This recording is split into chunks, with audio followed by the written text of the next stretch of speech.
आज एक बार फिर से मैं आप सभी साधक और दर्शकों के लिए स्वयं सिद्ध बंगाली मंत्र लेकर के हाजिर हुआ हूं। और काफ़ी साधक और दर्शक काफ़ी दिनों से बोल रहे थे कि गुरुजी पुतली काट करने का स्वयं सिद्ध बंगाली मंत्र दीजिए। तो आज मैं आप सभी साधक और दर्शकों को पुतली काट करने का स्वयं सिद्ध बंगाली मंत्र देने जा रहा हूं। और ये मंत्र सभी साधक सभी दर्शकों के बहुत ही काम आएगा। और आप लोग जो है वीडियो को लाइक नहीं करते, इसीलिए जो है मैं 2-4 दिनों से वीडियो नहीं बना रहा था। सभी साधक सभी दर्शकों का कर्तव्य होता है कि वीडियो को ज़्यादा से ज़्यादा आप लोग लाइक किया करें और वीडियो को शेयर भी किया करें।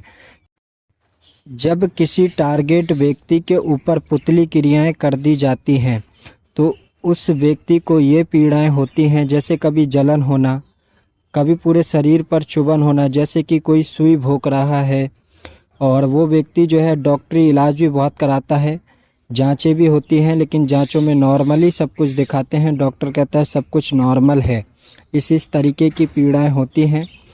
और अगर किसी ने विशेष तरीके से ध्यान नहीं दिया तो समय के हिसाब से उस टारगेट व्यक्ति की मृत्यु भी जो है हो जाती है, क्योंकि पुतली क्रिया बहुत ही घातक होती है और ये बहुत ही जल्द अपना जो है तीव्र गति से टारगेट व्यक्ति पर अपना प्रभाव दिखाती है। तो आप लोगों को अगर ऐसी कोई समस्या हो, जब कोई रोगी आपके पास में आए तो आप इस मंत्र से जो है उस रोगी का जो है तंत्र काट कर सकते हैं। और इसी मंत्र से जो है आप उसका उतारा कर सकते हैं। जैसे ही आप उतारा करेंगे और आप देखेंगे वो व्यक्ति जो है एकदम ठीक होने लगेगा। उसे जलन चुभन जैसी बीमारियां जो हैं उसके शरीर से हट जाएंगी, कट जाएंगी। और पुतली क्रिया अगर उसके ऊपर कैसी भी पुतली क्रिया की गई होगी तो वो तंत्र भी जो है कट जाए। अब आप लोग इस मंत्र से रोगी व्यक्ति का तंत्र काट कैसे करेंगे, आप लोगों के लिए कुछ सामग्री लगेगी जो कि मैं अब आप लोगों के लिए बोल करके बता रहा हूं। ये सामग्री आप लोग ले करके रख लें, उसके बाद में ही रोगी का आपको तंत्र काट करना है। 1 मुट्ठी लोहान लगेगी और 1 मुट्ठी आप लोगों के लिए काली वाली सरसों ले लेना है। और 1 मुट्ठी आप लोगों के लिए काला वाला गूगल लगेगा। मार्केट में 2 तरीके का गूगल आता है, एक ब्राउन कलर का होता है और एक काला कलर का होता है। जो काला कलर का गूगल होता है उसे भैंसा गूगल भी बोला जाता है, तो आप लोग काला कलर का ही गूगल लें।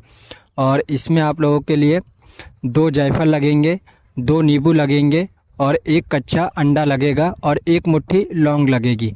ये सारी सामग्री आप लोगों के लिए ले लेना है। जो भी सामग्री आप लोगों के लिए बताई गई है, जो आगे चल के आप लोगों के लिए मंत्र दिया जाएगा, उस मंत्र से आपको सारी सामग्री को अभिमंत्रित करना है। मंत्र को 3 बार पढ़ेंगे और 3 बार जो है सामग्री पर फूंक लगा देंगे। ऐसे ही करके एक एक सामग्री आप लोगों के लिए अभिमंत्रित करके रख लेना है। उसके बाद में आपको रोगी को बैठाना है सामने और कोई भी एक पात्र जो है रोगी के सर पे रखेंगे। और सर पे रखने के बाद जो अभिमंत्रित करी हुई सारी सामग्री है वो उस पात्र के अंदर रखेंगे। अंदर रखने के बाद अब आप लोगों को मंत्र का जाप करना है। मंत्र जाप आप लोग कैसे करेंगे, जैसे ही मंत्र का आप लोग जाप करेंगे मंत्र पूरा हो जाएगा, उस समय आप लोगों के लिए ऐसे फूंक मारना है रोगी के ऊपर, जिससे कि आधी फूंक जो है सामग्री पर लगना चाहिए, जो पात्र है रोगी पकड़ा हुआ है सर पे, और आधी फूंक जो है रोगी के शरीर पर लगना चाहिए। तो आप लोगों के लिए इस तरीके से फूंक मारना है।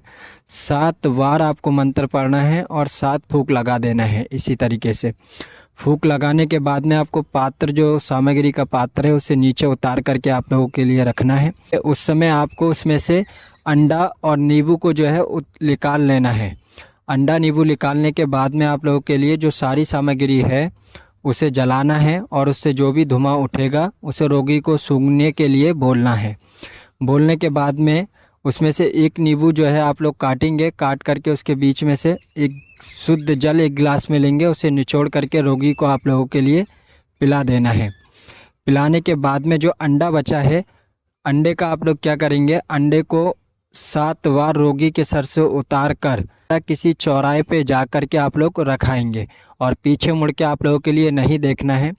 फिर सुबह जो 1 नींबू बचा है उसका इस्तेमाल आप सुबह को करेंगे। 1 बाल्टी में शुद्ध जल भरेंगे और शुद्ध जल भरने के बाद में जो नींबू है उसे बीच से काटेंगे, उसमें नींबू का रस निचोड़ेंगे और आधा जो नींबू बचेगा उसे 1 गिलास शुद्ध जल में निचोड़ के रोगी को पीने के लिए देंगे। और जो बाल्टी में निचोड़ा है आपने उस जल से रोगी को स्नान करने के लिए आपको बोलना है।